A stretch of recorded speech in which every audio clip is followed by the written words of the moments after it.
egenligini gorydy, taryhyny gorydy, şan Avrupa döwletlerinde ýaşaýan käbir türkmen ýaşlary Almaniýanyň Berlin şäherinde ýygnak geçirmek bilen türkmeniň klassik edebiýatynyň bünýadyny goýan şair we akyldar Hazreti Mahtumguly Pragynyň doglan gününiň 302-nji ýyllygyny uly dabara bilen bellediler.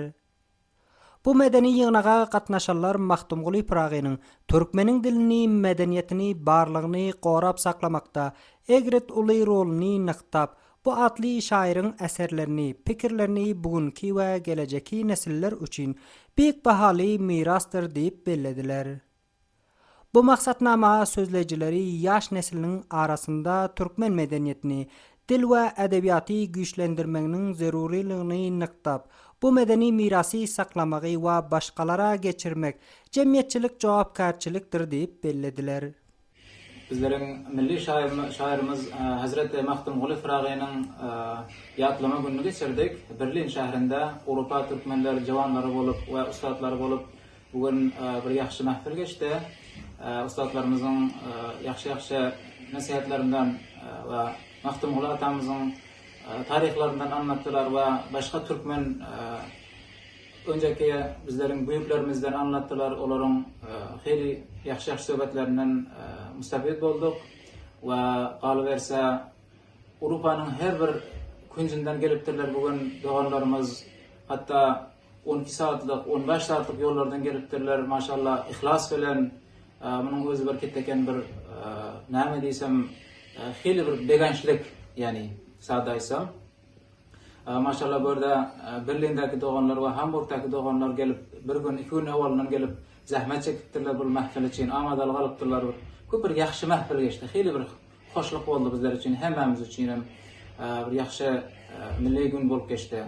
Bugün biller Awrupa türkmenleri bolup Almanya Berlin şäherinde Mahtumguly Pragynyň dowum gününi gutladyk we uzakdan ýakyndan ustadlarymyz we türkmen doganlarymyz geldi. Munyň özü bir köp şadlyk bilerçin umyt etjekki indiki ýyllarda şun ýanak dabarany geçirmeklik arzudy bilen. Olar şöyle hem Avrupa döwletlerinde ýaşaýan türkmenleriň arasynda medeni we edebi işleri giňden ýola salmagy islediler. Bu da bara dürli Avrupa döwletlerinden we şäherlerinden gelen türkmeniň medeniýeti we edebiýatyny söýýollaryň gatnaşmagy bilen geçirildi. Ýygnaga gelenleriň käbiri uzak aralygy geçip gelipdirler. Bugün Almanya Berlin şäherinde Mahtumguly babamyň 302-nji ýatlama gününi geçirdik. Udakdan ýakyndan türkmen doganlarymyz gelipdiler. Ellerine sağlyk. Baya iyi geçirdik. Bugün Almanyň paýtagty Berlin şäherinde büyük şairimiz Mahtumguly Pragynyň 302-nji dogum gününi kutlap program aldyk. Hudaýa şükür Almanyň we Awrupanyň başga ülkelerinden gelen türkmen kowmlarla, türkmen soýdaşlarla bugün programymyzy gerçekleşdirdik.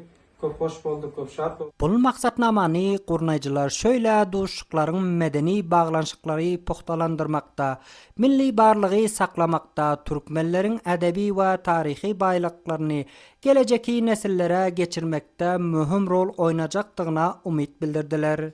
T24 habarçysy Abdurrahim Kerimi.